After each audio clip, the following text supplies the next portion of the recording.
Hello and welcome back to Kitchen Tips with Spread Some Magic. Today we are talking butter. Is it okay to replace unsalted butter with salted if I reduce the total amount of salt in the recipe? This may seem like it makes sense, but we don't recommend it. Are you kidding me? Yes, you can do it. We advise against cooking with salted butter for 3 reasons. First, the amount of salt in salted butter varies from brand to brand.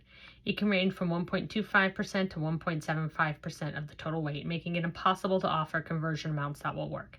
Second, because salt masks some of the flavor nuances found in butter, salted butter tastes different from unsalted butter. Finally, salted butter almost always contains more water than unsalted butter. The water in butter ranges from 13 to 19%. In baking, butter with a low water content is preferred since excess water can interfere with the development of gluten.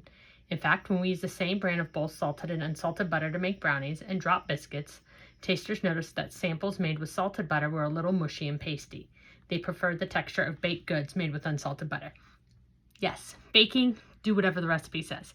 But regular cooking, you're generally not using more than a tablespoon or 2, so it doesn't matter. I'm telling you, it does not matter. Baking, yes, but that wasn't baking. That was like general, right? So if you're cooking a recipe that calls for butter and it's like a tablespoon or 2, whatever you have on hand.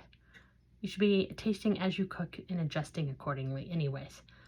When it comes to baking, yes, unsalted is preferred, but a lot of times nowadays, it works either way. This one I would say no. Can whipped butter be substituted for stick butter in recipes? So whipped will be greater volume. So like 2 tablespoons of whipped will not equal 2 tablespoons of stick is my guess. And it says it depends on what you're going to use it for. Whipped butter is made by incorporating air into butter. Manufacturers do this to increase the butter's spreadability. Adding air increases the volume of the butter, but not the weight. In other words, a 4-ounce stick of butter measures a ½ a cup in volume, while 4 ounces of whipped butter measures 1 cup. See. We compared butter cookies, pound cake, and buttercream frosting made with unsalted whipped butter and unsalted stick butter. Tasters found the cookies to be nearly identical and even slightly preferred the whipped butter version for its crispier, flakier texture. You'll whip butter before you add all the other ingredients most of the time in cookie recipes. The same held true for the pound cake. Although butter for each cake was creamed exactly the same time, 5 minutes, some tasters deemed the cake made with whipped butter to be lighter, fluffier, and more tender.